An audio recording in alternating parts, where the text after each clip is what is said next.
예, 정치 시사 이슈의 흐름을 관통하는 새로운 코너 국민의 급박상도의 판읽기 11월 14일 2부 순서입니다. 네. 1부에서는 100만 원의 운명 걸린 이재명 부부 그리고 판사는 당나귀가 아니다. 네. 이 부분을 살펴봤고 당나귀 아닙니다. 예, 2부에서는 일단 이제 피선거권이 박탈형이 1심이라도 나오면은 민주당 안에서 이재명 손절론이 저는 나온다고 봅니다. 당연히 나오죠. 나온다고 보고 그러면 앞으로 어떻게 전개가 될 것인가. 이 상황에서 이재명은 계속 대혼란을 이제 유도를 하는 어차피 탄핵 전국은 조성을 하겠지만은 탄핵은 안 된다는 것을 본인도 알고 있어요. 그렇죠. 현실적으로 어렵다는 걸 알고 있기 때문에 오히려 전국을 대혼란 상태로 몰고 가서 거기서 뭔가 빠져나올 구멍을 찾으려고 할 텐데 그럼 이제 여건은 또 어떻게 거기 대응해야 되는가 가도 중요한 문제가 되는데 네. 자 일단 내일 1심에서 피선거권 박탈형이 분명히 나온다. 그것은 일부에서도 충분히 말씀을 드렸는데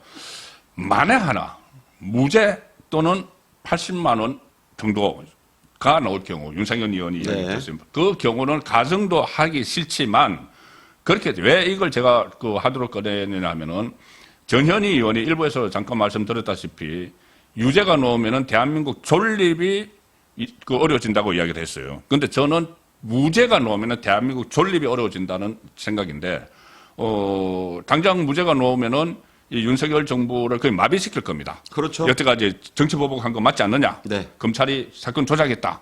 마비를 시킬 텐데 이 무죄가 나오면은 대한민국 존립 진짜 위험해지는 거 아닌가요? 그럼요. 네. 우선은 1심 선고가 가져올 파장은 네. 상상 이상입니다. 그렇죠. 이게 네. 모든 게 처음이 중요하잖아요. 예. 시작이 반이란 말이 바로 그래서 나오는 건데 자, 그래서 1심에 100만 원을 둘러싼 세 가지 시나리오가 그래서 중요하다는 거예요. 세 가지 시나리오. 예, 80만 원이 나오면 그러니까 뭐 전제하는 거는 뭐냐면 100만 원은 아닌데 무죄는 또 아니라고 하는 애매한 형량, 가능성이 높다라고 지금 좌파들이 가장 주장하는 그런 거예요. 아주 이재명의 개딸들, 측근들만 무죄를 주장하는데 그들의 목소리도 공허하긴 해요. 자, 국가 존립이 아니고요. 이재명 체제의 존립이란 말을 국가 존립이라고 전현희는 하고 있는 겁니다. 전현희 씨는. 그래서 그 전현희 씨 같은 사람의 말은 이런 귀담아 들으시면 안 돼요. 왜냐하면 이건 뭐 완전히 뭐 같이 죽고 같이 사는 그런 거의 경호 정치 경호 대장의 경호, 말이에요. 심기경호. 심기경호 그 실장의 말이기 때문에 심기경호 실장. 이 귀담아 들을 수가 없는 것이고 다만 그렇게까지 얘기하면서 16일 집회를 기정사실화하고 있다. 제가 앞서도 말씀드렸지만 이게 맹랑한 지점이에요. 맹랑하다. 이미 맹랑한 지점이죠. 참 맹랑하네. 맹랑한 지점. 왜 16일 날 무죄 선고하면 그날 저녁에 회식하고 그 다음 날 아침에 해장국 회식해야 되네. 맞아. 그들은 그래야 되는 거예요. 회식하고 술 해장국. 엄청 먹고 그 다음 날 해장국 먹으면서 또 2차 하고 저는 뭐 이제 우스갯소리로 그런 생각까지 해보는데 왜 그 다음 날 총동원을 합니까? 그러니까. 이상하잖아요. 좋아 죽겠는데. 좋아 죽겠는데 그럼 축제하러 모입니까? 11개 대학 논술이 있다는 점을 알고도 지금 그러는 거예요. 지금 맞습니다. 그런 거 신경 쓸 때가 아니에요. 무죄는 안 나온다는 얘기를 다시 한번 하지만 만에 하나 뭐 이걸 확률로 표현하면 0.00001이 되나요? 0.001 뭐 이 정도. 그러니까 거의 기적입니다. 기적. 원래 기적이라는 게 0.001% 이하의 일이 일어나는 걸 기적이라고 그러거든요. 이런 게 기적입니다. 그래서 사실은 안 일어나는 거예요. 기적이란 말 자체가 안 일어나니까 미라클이란 말을 만들어낸 거예요. 저는 그렇게까지 이 확률을 낮게 보는데 사람이 하는 일이라.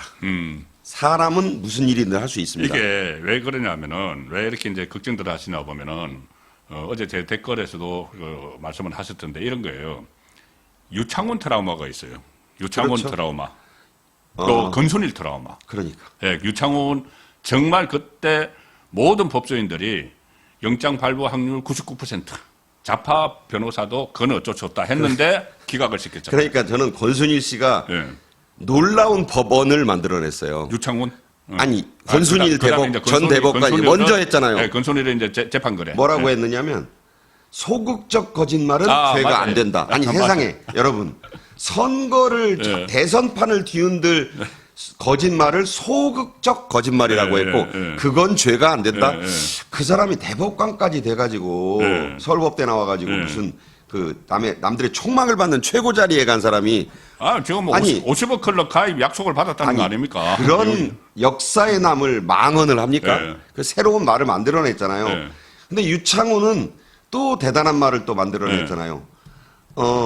야당 대표니까 감옥에 가둬두면 안 되고 소명할 기회를 줘야 된다. 아니 법에 무슨 야당 대표가 있고 뭐 여당 의원이 있고 따로 있습니까? 그런 강변을 하니까 본인도 좀 멋쩍었던지 정교한 말을 또 하잖아요. 이 혐의는 소명이 된다. 위정교사. 위증교사. 지금 구형 3년 나온 사실 진짜 버전은 지금 25일 거예요. 그건 빼도 박도 못한다고. 왜냐하면 자기네가 그 50년형 넘게 받는다고 울고불고 하던 이재명 씨를 구속영장 기각을 해주면서 같은 편으로 분류됐던 유창훈 판사라는 사람이 이건 소명이 되네요. 그때 이미 다 맞습니다. 선고를 내려놓은 거잖아요. 자, 그러면 교사는 1심에서는 그럼 어떻게 되냐. 그러니까 무죄가 나온다는 얘기를 자꾸 하는 걸 싫어하시는 분들이 있는데 그러면 기고만장의 끝판왕이 나와요. 지금 뭐든지 할 수 있잖아요. 제가 아까 말씀드렸다시피 요새 탄핵 얘기는 이재명 씨가 안 하면서 자꾸 무슨 생중계도 반대를 안 했다. 내 말로는 한 번도 안 했다. 그렇게. 근데 이제 주진우 의원이 아주 뜻깊은 말 했잖아요. 민주당 의원 수십 명이 친명계 의원들이 반대한다고 했으면 그게 이재명 발언이나 마찬가지지. 이재명이 입을 열어서 말 안 한다고 그게 말 안 한 겁니까? 자, 이런 식이에요, 매사가. 그런데 무죄가 나오면 정말 16일 집회는 분명히 할 겁니다. 축제장으로. 그리고 이제 그때 가면 정말 이재명이 끌어내려야 된다는 소리를 또 입에 담을 가능성이 매우 높아져요.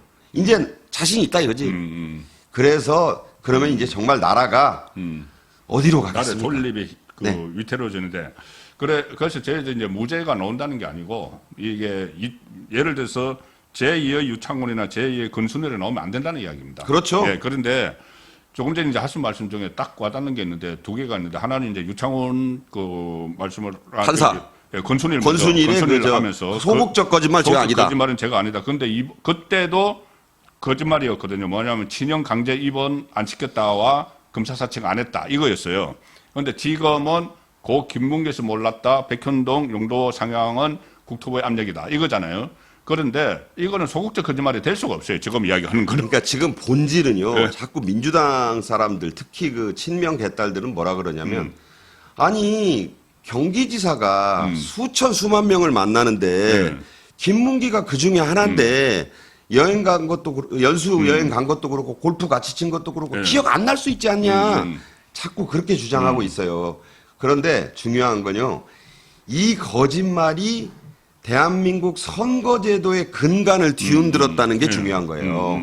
그 거짓말의 크기가 중요한 게 아닙니다, 여러분. 본질을 보셔야 돼요. 그러니까 거짓말 별거 아닌데 거짓말이 아니라 기억 안 난다고 한 건데 뭘 그걸 가지고 정치검찰을 동원해서 제1야당 대표의 대선길을 끊으려 하느냐. 이게 지금 민주당 사람들의 주장인데 그게 아니에요, 본질이. 본질은 이 거짓말이 대한민국 선거제도를 뒤흔들었다. 권순일은 선거로 나가는 길을 열어줬고 양심을 팔고 유창훈도 인정을 한 위정교사가 있다. 위정교사는 좀 다른 얘기지만 그래서 이 1심 판결 김문기 모른다가 중요한 게 아니에요. 김문기는 모를 수도 있어요. 그러나 그 사실은 모른다고 우길 수가 있는 거지. 그러나 입증이 다 됐습니다. 모든 증거 다 나왔잖아요. 골프 카트 타고 간 것부터 입증이 다 돼 있고 중요한 건 판사들이 중요하게 보는 건 뭐냐면 이 거짓말이 이재명 씨의 대선 출마를 가능케 했잖아요. 그렇죠. 그 거짓말을 함으로써 그렇게 거짓말을 해서 대선에 나가서 자칫하면 0.73%포인트 차이지만 될 뻔했어. 될 뻔했잖아요. 여러분들 지금도 아찔하죠. 아찔하고 이 뒷골이 땡기고 목을 한번 잡아보시는 분들이 많다고 들었어요. 그게 중요하기 때문에 이 무죄가 본질이 바로 그 선거 관련 거짓말, 대선에 관련된 거짓말이었다. 이거를 보셔야 되기 때문에 이거는 그렇죠. 국기문란이고, 국기문란 사건입니다. 위헌이고, 대한민국 선거제도를 완전히 그 망가뜨리려는 중대 범죄라는 점에서 이 접근을 하셔야 된다. 제 생각은 그렇습니다. 그렇습니다. 그리고 또 하나 지금 유창훈이 조금 전에 말씀하셨는데 또 생각이 나는 것이 유창훈이 기각을 하면서 당 대표이기 때문에 정당 대표이기 때문에 오히려 증거인멸을 할 우려가 없다는 이야기를 했어요. 공개적인 활동을 하기 때문에. 그런데 궤변이에요. 궤변입니다. 그런데 그 다음에 보시면은 그러고 나서 구속을 면한 이재명의 한 행동을 보시면은 가령 예를 들어서 이화영의 부인에게 사람을 보내서 그 박찬대를 보내가지고 막 그 진술을 번복을 하도록 막 그 교사를 했어요. 진술 번복하도록 막 만들었고. 그러니까 그 부인이 거기서 이제 법정에서 남편 보고 정신 차려 그랬잖아요. 이런 상황까지 오도록 하는 것이 이게 증거인멸이거든요. 그리고 또 최근에 불거졌지만 김용 재판을 하는 변호인들 단톡방에 들어가서 텔레그램 단톡방에 들어가서 변론을 지시를 했어요. 그러니까 이거는 당 대표이기 때문에 할 수 있는 거예요. 그런데 오히려 그것을 당 대표이기 때문에 못한다고 이야기한 유창훈이 잘못된 거죠. 그래서 이것도 이번 1심 선고에서 만약에 당 대표이기 때문에 무슨 이렇게 하면은 그것은 그 전에 행적으로 봤을 때는 전혀 말이 안 되는 거기 때문에 이런 상황이 있을 수도 없고 또 유창훈은 그 한 번에 끝났지만 이번에는 2심, 3심도 있습니다. 그렇죠. 그리고 또 대법원 가서 건순위를 끝냈지만은 아직 대법원까지 가지 않고 1심이기 때문에 그때와는 완전히 상황이 다르고 또 하나 있죠. 혹시라도 뭐 무죄 이야기 이제 그만하겠습니다. 여기까지만. 그만하세요, 이제. 예, 나온다고 해도 2차, 3차, 4차, 2차 위정교사, 3차 대북송금 뭐 이런 게 있기 때문에 전혀 이것이 그냥 넘어갈 수 없는 상황이 되고 있다는 말씀을 일단 드리고 무죄 이야기는 그만하겠습니다. 네, 그러니까 무죄가 나올 가능성이 없기 때문에. 저는 여기다가 이제 분명히 한 말씀 드리고자 하는 건 우리는 100만 원 이상의 상황을 보셔야 돼요. 100만 원 이상은 최소한입니다. 저 사람들이 자꾸 100만 원 얘기하는데 진짜 20만 원밖에 안 나오는 거 아니야? 아니, 그 뜻이 아니라 털어버리는 거 아니야? 이렇게 될 수 있죠. 이렇게 생각해 보세요. 우상혁 선수의 높이뛰기 기록은요. 세계 금메달을 예를 들어 2m 30을 뛰어서 나온다 그러면 금메달이 확정된 뒤에 2m 35도 놓고 뛰어보고 37도 놓고 뛰어보잖아요. 그렇죠. 그게 왜 그러냐? 기록을 세우기 위해서 그런 거예요. 금메달을 땄으니까. 그러니까 여기서의 100만 원 이상은 징역형과 다름이 없어요.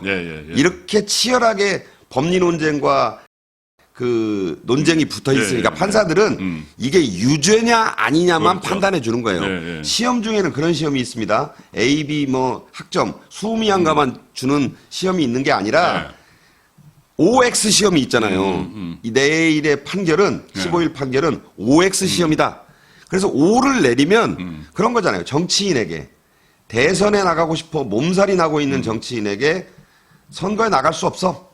그리고 14일 날 부인 김혜경에게 5년간 남편 선거운동 하지 마. 이런 것이 첫 번째 선고지만 내려지면 사형이에요, 그게. 정치적으로. 아니, 꼭 무슨 감옥에 집어넣어서 무슨 콩밥을 먹이고, 뭐 이렇게 철창에 집어넣어야 그게 아니에요. 정치인과 정치인의 아내에게는 그 선고가 그렇죠. 사형이다. 정치를 못하게 되면 정치적 사형이죠. OX 문제의 선고다. 그렇게 보시면 이 100만 원의 의미가 확연해진다. 저는 분명히 100만 원 허들은 넘는다. 그래서 일단 피선거권 박탈형이 1심에서 나오고 나면은 자 이재명은 어떻게 할까? 1심에서 나오면은 이재명은 저는 크게 일단 법원에 대해서 계속 협박을 할까요? 2심이 있으니까 해유를 할까요? 협박을 할까요? 일단은 지지자들을 위해서 난리를 칠 겁니다. 지지자들을 용으로? 일단은 난리를 쳐야죠. 왜냐하면 2심. 썩었다. 2심은 한참 남았잖아요. 그러면서 이제 막 난리 치면서 16일 집회부터 법원도 막 공격하고 이제 막 공포 분위기를 법원도 정권의 하수인이다 뭐 이렇게 공포 분위기를 최대치로 끌어올립니다. 왜냐하면 지지자들을 달래야 되거든. 지지자들의 이 분노를 자기들끼리 하는 말로 이걸 좀 달래기 위해서 한동안은 난리를 칠 거예요. 그러면서 이재명 잘하는 거 있잖아요. 이중 플레이. 뒤로는 야, 그 법원 예산 다시 돌려놔. 말은 안 할 거예요. 신압으로 알게 모르게 네. 그런 일이 벌어진다고 저는 확신을 하고 네. 법원들에게는 이제 2심을 있으니까 너무 세게는 안 나갈 거예요. 네. 이것도 투트랙으로 갈 겁니다. 이재명은 절대 전면에 나서지 않아요. 당락이 전략. 일부에서 이야기했던 당락이 전략. 본인은 이렇게 얘기할 겁니다. 아마 법원의 판단은 아쉽지만 수용한다, 존중한다 이럴 거예요 분명히. 본인은 그렇게 이야기하고. 본인은 그렇게 얘기합니다. 그러나 그 난리는 누가 쳐주느냐? 이재명의 본심은 누구를 통해서 나타나느냐? 전현희 뭐 등등의 그 이제 더민주 혁신의 말해줄 사람들 많거든요. 그리고 김민석 씨의 친형인 김민웅 씨가 이끄는 그 촛불 행동인지 뭔지 그런 데서 시위 때 그들이 하는 말이 다 이재명의 진심인 거예요. 그렇게 되는 그 정국이 한동안 롱패딩 이미 꺼냈잖아요. 롱패딩 뭐 꺼낸다고 했죠. 겨울 내내 하겠다고. 롱패딩에 이제 그 하얀색 롱패딩이 까맣게 될 때까지 거리 투쟁을 가열차게 한동안 할 겁니다. 네, 그래서 이제 혼란스럽게 만들. 최대한의 혼란. 이거 정말 이재명 그 씨를 중형을 선고하고 선거에 못 나가게 하면 나라가 결단 나는 거 아니야? 이 공포감을 조성하려 들 것이다. 저는 그렇게 봅니다. 그러니까 이제 본인 또 살기 위해서 사회적으로 막 혼란을 일으키려고 하는데, 자, 핵심은 이제 그때부터는 이게 됩니다. 본인이 또 법원에 대해서도 당락이 전략, 일부에서 말씀드린 당락이 전략, 당근 줬다 채찍 때렸다, 당근 줬다 채찍 때렸다. 정신없게 만드는 거예요. 정신없게 만드는 이 당락이 전략을 하고 또 계속 장애 그 집회를 하면서 또 탄핵 정국을 막 조성을 하겠죠. 탄핵 정국을 조성을 해서 당연히 당연히 뭐 해서 당장 지금 조국하고 지금 같이 움직이잖아요. 다급하잖아요. 다급하니까 같이 움직이는데 핵심은 1심에서 피선거권 박탈형이 나오고 민주당이 434억 원을 물어내야 되는 형이 나오는데 민주당이 일사불란하게 이재명이 하자는 대로 갈 것인가?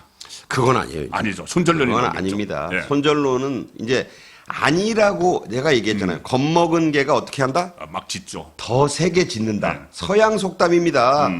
이거 우리나라 속담 아니에요. 자, 왜 그럴까요? 여러분들, 저도 강아지 키우지만 이거 사실이더라고요. 개가 겁먹으면 전에 없이 더 짖고 난리를 치는 거야. 막 으르렁거리고. 이게 그 에이크께서 가끔가다 이제 만약에 약주를 드시고 딱 들어가면 개가 더 막 짖죠. 그렇죠. 그러니까 겁먹은 거예요.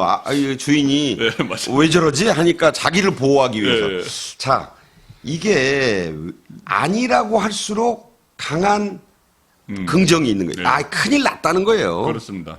이게 제가 여러분 말씀드리지만 1심 선고가 나와도 끄떡없다는 말을 많이 할수록 끄떡이 있다는 겁니다. 끄떡 있다는 거죠. 정성호 계속 지금 엄청 흔들린다는 거예요. 그냥 이거 한 방 맞았는데 골이 흔들리는 거예요. 자, 그러면 앞서도 말씀드렸다시피 바둑이 김경수. 지금 뭐 독일에서 곧 온다고 하죠, 지금. 이미 뭐 이제 사실 마음의 짐은 다 쌌을 겁니다. 김경수, 김동연 그때 또 독일에서 만났죠. 지금 문재인 전 대통령 그 진영이 부산해요. 이 부산하다는 말 저 좋아합니다. 아주 지금 부산, 바빠요. 부산에. 그 사람들도 부산 사람들인데 부산 경남 뜻은 다릅니다. 농담입니다. 부산해졌어요. 왜? 자, 준비를 하고 있어요, 지금. 왜냐하면 손절론까지는 아직은 좀 이르지만 흔들립니다. 흔들리고 있죠. 흔들리게 돼 있어요. 뭐냐면 거인이 어린아이를 꽉 틀어쥐었을 때 못 빠져나갈 것 같죠. 그 어린아이는 어디만 딱 잡고 흔드느냐. 거인의 새끼손가락 하나만 꺾는 거예요. 아이가 사력을 다해서 새끼손가락을 꺾으면 꺾입니다, 이게. 그렇죠. 근데 새끼손가락 힘 없어요. 바둑이와 그 김부겸 또 김동연, 김부겸 이낙연도 있습니다. 숨어 있는 이낙연 이 사람들이 아이는 아니거든요. 함께 모여서 이 손가락만 꺾으면 여러분 한번 실험해 보세요. 손주가 있든 누가 있든 뭐 목을 세게 조이면 안 되지. 살짝 조이면 걔들이 막 버둥거리면서 장난을 치면 뭔가를 잡고 꺾어요.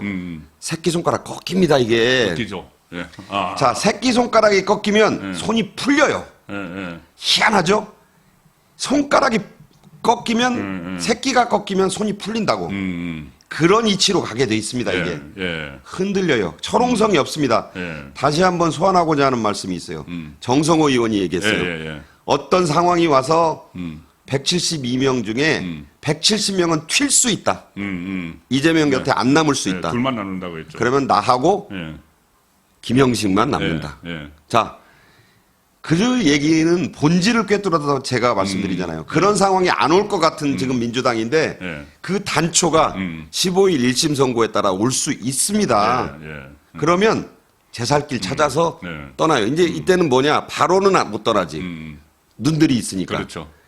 이게 이제 낮에는 뭐 명이고 밤에는 뭐 문인, 주명 야김, 뭐 주명 야문, 주명 야문 되겠네. 주명 야문으로 제가 한번 신조어를 만들게요. 주명 야문이네. 주명 야문의 움직임을 보이는 의원들이 반드시 생깁니다. 주명 야문이 속출한다. 주명 야문이 나와서 밤에 어디서 자꾸 모일 거예요. 지금 뭐 말 안 하고 있는 친명계가 얼마나, 친문계가 얼마나 많아요. 자, 바둑이 김경수 지사 옵니다, 이제. 아마 제 포인트 중에 하나는 바둑이 김경수 전 지사가 오는데 많이 마중 나갈 거예요. 그거 여러분 포인트로 한번 보시면. 눈치 안 보고. 왜 봅니까? 이재명 눈치 안 보고. 가야죠. 가서. 새로운 줄서기. 그 자리에서 전직 총리, 다선 의원, 전직 대표들이 얼싸는 장면 저는 충분히 가능하다고 봅니다. 이거 작지 않아요. 주명 야문일 수가 있는 게 지금 이야기 나오는 그 대타들이 친문 쪽이에요, 다. 왜냐하면은 이 김경수는 친노 친문의 적자라고 이야기를 하죠, 자기들끼리. 그렇죠. 그 다음에 그 김동연은 지금 친문 쪽의 사람들을 끌어모으고 있습니다. 다 그게 그 친문을 하다가 지금 할 일 없는 사람들, 그걸로 그러니까 많이 가 있어요. 일종의 전해철을 비롯해서. 경기도라는 그 우리나라 최대의 지방자치단체를 피난처를 깔고 앉아서 피난처를 만들어놨어. 진함철. 옛날 말이죠. 진함철. 자석. 진함철이란 말 참 오랜만에 써보네요. 요새 젊은이들은 그런 말 안 쓰잖아요. 진함철, NS. 자석이 돼서 쫙쫙 지금 김동연 끌어들이고 있습니다. 끌어들이고 있죠. 네. 그 다음에 또 한 사람 김부겸. 어쨌거나 문재인 시절에 국무총리를 했어요. 이낙연. 양문석 그 파동 났을 때 여러분 기억하실 거예요. 양문석 눈앞에 똑바로 세워놓고 당신 똑바로 좀 처신했으면 좋겠다. 그러니까 양문석이 아주 불퉁불퉁했잖아요. 아니 뭔데 나한테 우리 대표님이 나 공천하고 나가라는데 당신이 뭔데 이 장면 기억해 보시면 김부겸 전 총리의 성향은 분명하죠. 그리고 또 이낙연도 어차피 이 문재인이 국무총리를 시켜줬거든요. 그러면은 이게 다 친문이고. 총리가 벌써 2명 아닙니까? 그 정세균 전 총리도요. 지금은 은거하고 있는데 그렇겠네. 상황이 만들어지면 이른바 SK 아닙니까? SK계 많아요. 암묵적으로 많습니다. 그 여러 가지 두루 평판이 좋은 분 아니에요? 그렇죠. 3총리가 모이는 상황이 옵니다. 3총리. 총리 3명 이거 장난 아니거든요. 3총리가 이재명을 몰아낸다. 3총사가 아니라 3총리입니다. 이재명 몰아낸다. 발음이 또 비슷하네요. 네. 그런데 그리고 또 뭐 초일해라고 친문 쪽에서 그때 비명 행사 당한 사람들이 또 지금 모임을 하고 움직이고 있어요. 양기대 전 의원이 간사라죠. 간사를 해서 또 그 김부겸을 초청해서 뭐 강연을 한다 뭐 이런 이야기도 있고. 계속합니다. 지금 뭐 이제 소위 힘을 비축하는 거예요. 뭐 그러니까 어디 내려가서 무슨 대동계 하듯이 옛날 정여립의 대동계 뭐 얼마 전에 무슨 전란이라는 영화에도 나오던데 힘을 모으고 있는 거예요. 지금 모여서 그냥 뭐 이렇게 도수체조 하는 것 같지만 강연이라는 게 다 그냥 하는 정치인 강연 보셨어요?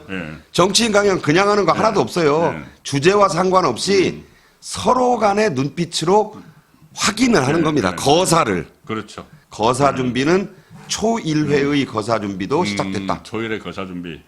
그런데 결정적인 거는 이제 그렇게 되면은 플랜 B가 되는데 문재인이 친문이 문재인도 사법 리스크에 단단히 걸려 있다. 이게 문제네. 문다의 딸 잘못 둔 죄죠. 어떻게 보면. 딸 잘못 둔 것도 있지만은 본인이 지금 뇌물죄잖아요. 본인도 이상지. 지금 뭐 이제 그래서 이제 고소하는데. 문다혜가 참고인은 절대 안 나간다고 지금 뭐 완강한 지금 버티기 모드에 들어가 있고. 그러니까 문다혜 패싱하고 바로 문재인 소환한다는 거거든요. 자, 그런데 생각해 보세요. 문재인 전 대통령 뭐 그래도 전 대통령이니까 C라고 하긴 좀 그래서 기자들은 어쨌든 기자 출신들은 잘 그렇게 못합니다. 네, 어쨌든. 뭐 저희들 보고 왜 자꾸 직함을 붙이냐 그러는데 저희는 그렇게 막까지는 못해요. 그러니까 그렇게 이해해 주시면 좋겠고. 지금 막 가는 사람들 뭐 그냥 좌파 매체들은 뭐 박근혜 씨, 이명박 씨 막 하는데 우리는 그렇게는 안 합니다. 박근혜 씨 예. 일부러 그 호칭으로 모든 걸 말하려고 하는 사람들이 있는데 품격 떨어져서 저희는 그렇게는 안 하겠습니다. 그런데 지금 문재인 전 대통령도 이 위기를 벗어나는 게 이재명 부부의 사법 리스크라고 저는 봐요. 이게 더 큰 폭풍이 작은 폭풍을 얼마든지 덮는 거예요. 지금 문재인 바람은 그다지 지금 여기서 중요한 국면이 아니거든요. 그게 죄가 안 된다는 얘기가 아니에요. 우선순위에서 일단 밀린다.